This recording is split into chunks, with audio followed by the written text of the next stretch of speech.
Yan. Kakarating ko lang pero nag-request ka eh.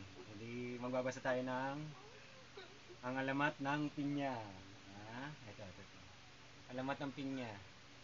Kakarating lang ito ako eh. Yan. Ano yung pinya? Ano yung pinya? Fruits. Ano sa English ng pinya? Fruits. Ano yung sa English ng pinya?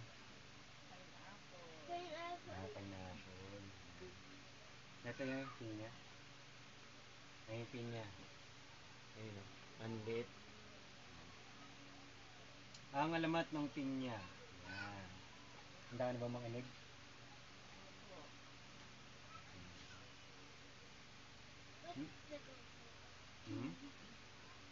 Noong unang panahon, siyempre unang panahon, matagal na. Yan. May nakatirang mag-ina. Ano nakatira? Mag-ina. Yan. Sa isang malayong pook.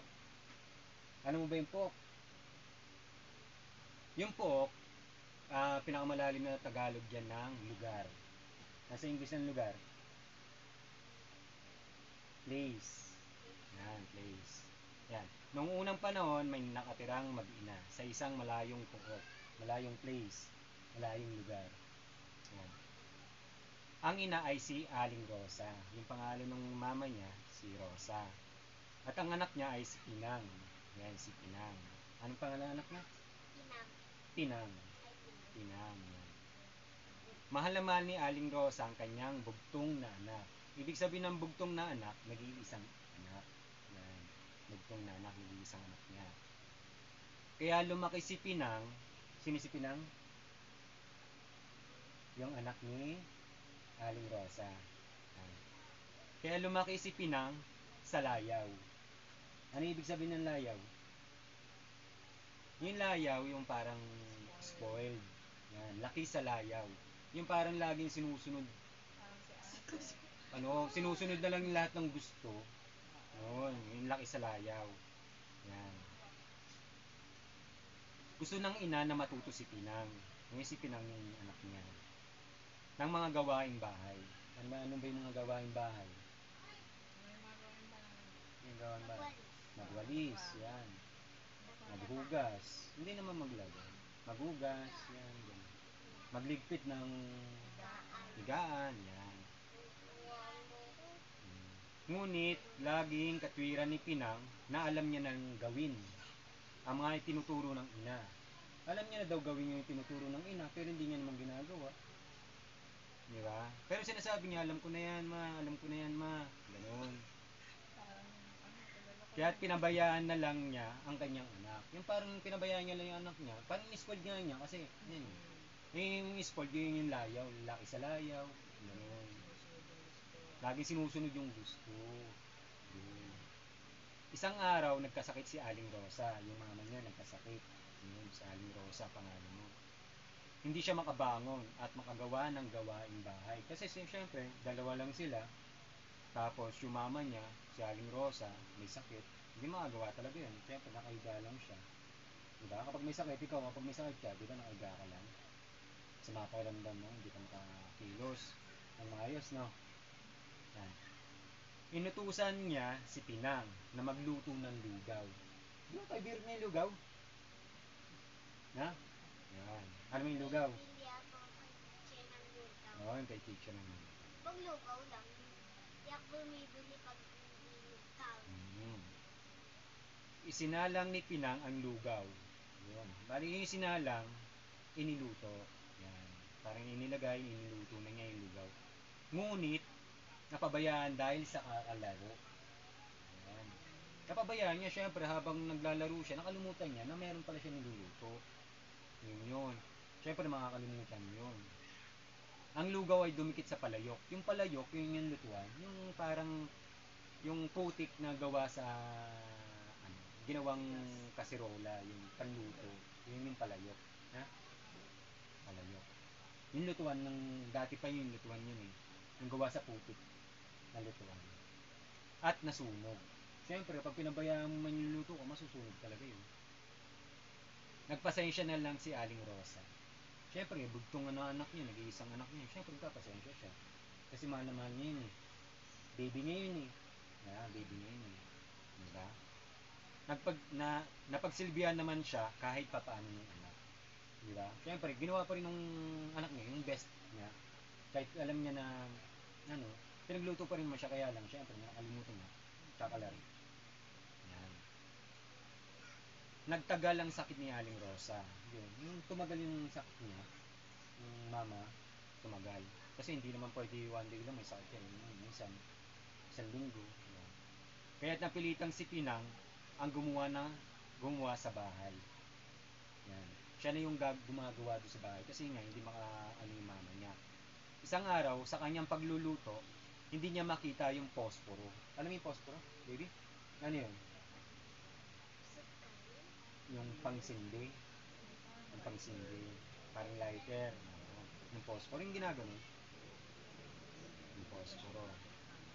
Tinanong ang kanyang ina kung nasan ito. Tinanong niya, Ma, nasan yung posporo? Yun, gano'n. Isang beses naman ay ang sandok ang hinahanap. Ma, nasan yung sandok? Yung parang lagi na lang kada gagawa siya ng gawaing bahay. Hindi pwedeng hindi niya sabihin na nasan to, nasan to, nasan to, nasan yung posporo, nasan yung sandok, nasan yung palayok. Hindi niya hinahanap. Ang gusto niya mangyari, lagi, tatanungin niya na agad. Hindi niya pa tatanungin na agad. Ayun. Ganon ang nangyayari. Sa araw-araw, ganon na lang yung daw yung nangyayari. Walang bagay na di makita agad. Yun. Kasi nga, hindi naman talaga hinahanap. Diba? Tinanong ang kanyang ina. Nayamot at si Aling Rosa sa katanungan ng anak. Kaya nawika nito. Diba? Lagi siyang tinatanong. Medyo, yung nayamot parang naasar. Naasar na yung mama. Naiinis na yung mama. Kakatanong ni Pinang. Nasaan yung posporo? Nasaan yung palayok? Nasaan yung sandok? Yun. Kaya nayamot si Aling Rosa sa kakatanong ng anak na si Pinang.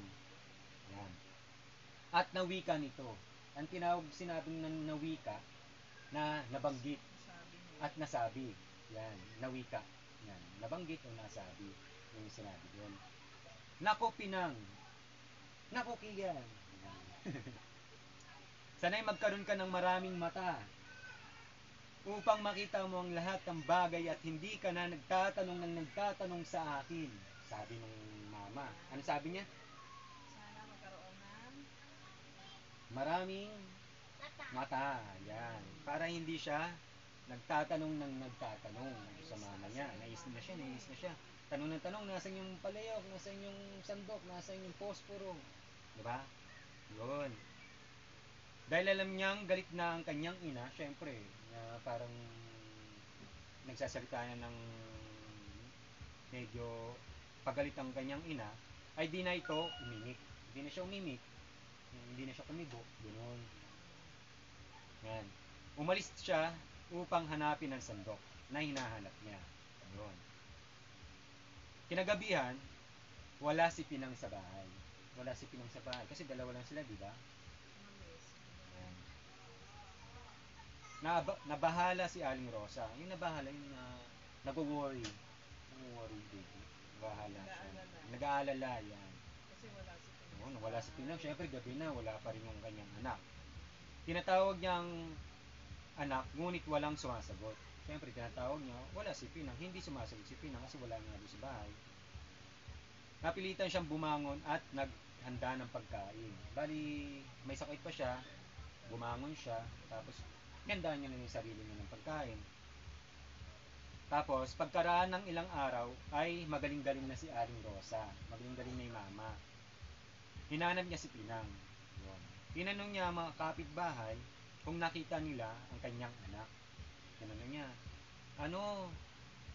Yes, sabi natin kapitbahay niya si Pedro. Pedro, nakita mo ba ang aking nag-iisang anak na si Pinang? Baka napansin niyo. Kasi ilang araw nang hindi kumakita at hindi pa umuwi. Ayun. Tinatanong niya sa mga kapitbahay. Yan, hinanap niya si Pinang. Ngunit naglahong parang bula si Pinang. naglaho ng parang bula, yun, nawawala si Pinang. Hindi na nakita ni Aling Rosa si Pinang. Hindi niya na nakita talaga si Pinang. Ilang araw na. Isang araw, yun, may nakitang halaman si Aling Rosa sa kanyang bakuran. Meron nag-iisang halaman doon. Yung bahay niya, tapos may halaman doon. Nag-iisang halaman. Yun. Sa kanyang bakuran. Yun. Sa loob ng yun, sa bakuran niya. Yung bakuran yun yung parang gate. Gate. Yun. Hindi niya alam kung anong uri ng halaman iyon. Basta may halaman nun din. Tumubo lang din. Inalagaan niyang mabuti hanggang ito'y magbunga. Yung halaman, yun, inalagaan niya, nagkaroon ng bunga. Laking pagkamangha. Yan. Laging pagkamangha, baby. Ay, yung pagkamangha, yung nagulat. Nagulat yung si Aling Rosa. Pagkamangha. Yan. Nang makita ang anyo ng bunga nito. Nakita niya yung bunga. Yung baby. Yung halaman. Yan. Ito'y hugis ulo ng tao. Ganun siya, oh. Parang oval. Pa-oblong. Parang ulo ng tao, pa-oval. Pa-oblong. Yan. At napapalibutan ng mga mata. Mga mata. Parang ulo ng tao. Tapos, Yung halaman. yung halaman, yung bunga ng halaman. Bunga ng halaman. Mukha lang siyang ulo ng tao, tapos maraming mata, palibot. Mata, palibot. Biglang naalala ni Aling Rosa ang huli niyang sinabi kay Pinang. Yan. Nasanay magkaroon ito ng maraming mata para makita ang kanyang hinahanap. Yun. Tahimik na nanangis si Aling Rosa. Yung nanangis, yung parang tahimik na umiyak. Si Aling Rosa. Yan. At laking pagsisisi. Ano, baby? At laking pagsisisi dahil tumalab ang kanyang sinabi sa anak. Nagsisisi niyo si Aling Rosa. Kasi yung sinabi niya sa anak, nagkatotoo. Yan. Inalagaan niyang mabuti ang halaman at tinawag itong Pinang. Yung halaman yung tinawag na Pinang. Kasi ang pagkakawari niya, pagkakaalam niya, ay yung halaman na yun, ay yung nawawala niyang anak. Yan. Sa paglipat-lipat ng salita, sa kwento, bibig ng mga tao, ang Pinang ay naging pinya. Yun yung pinakahuling-huling ending niya. Ayun yung alamat ng pinya. Ayan. Ito yung magiging itsura niya. Mukha siyang ulo ng tao na marami siyang mata. Ayun ito. Ayan. Oh, ano yung lesson learned na doon sa pinaka kwento ng alamat ng pinya? Ikaw ate. Anong lesson learned doon?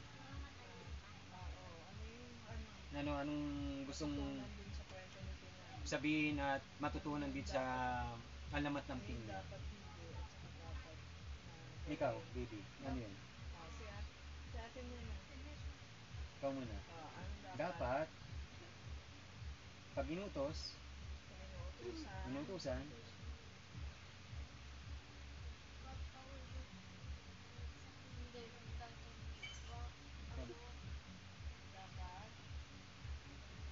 dapat, oo, sundin ka agad.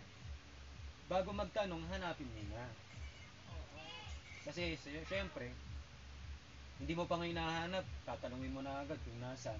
Hanapin mo kasi nandun lang yun. Kapag tinuro ni mama, kung nasan yung bagay nyo, nandun na yung bagay nyo. Di ba? Tapos, huwag mo sabihin na alam mo nang gawain kung hindi mo naman ginagawa. Hindi mo matututunan yung isang bagay kung hindi mo naman gagawin. Bago mo matutunan yun, syempre gagawin mo yun para matutunan mo, di ba? Kasi, doon mo malalaman yung pagkakamali mo kung gagawin mo, di ba? Kasi kapag ginawa mo yon at nagkaroon ka ng pagkakamali, at least, alam mo na kung ano yung tama at yung mali, di ba? Nagawa mo na eh. Alam mo na yung tama at mali, di ba? Paano gagawin mo, Kian, para hindi ka matulad kay Pinang? Gusto mo maging pinya? Paano Ayaw. gagawin mo? Susundin si mama. Kapag inuutusan ka. Pag inuutusan, no? Okay na yan? Maganda ba yung kwento? May natutunan ka naman, baby? Maging mabait ka. Yan. Sa mga magulang, Kay yan. ate. Kay ate. Ayan na. End na.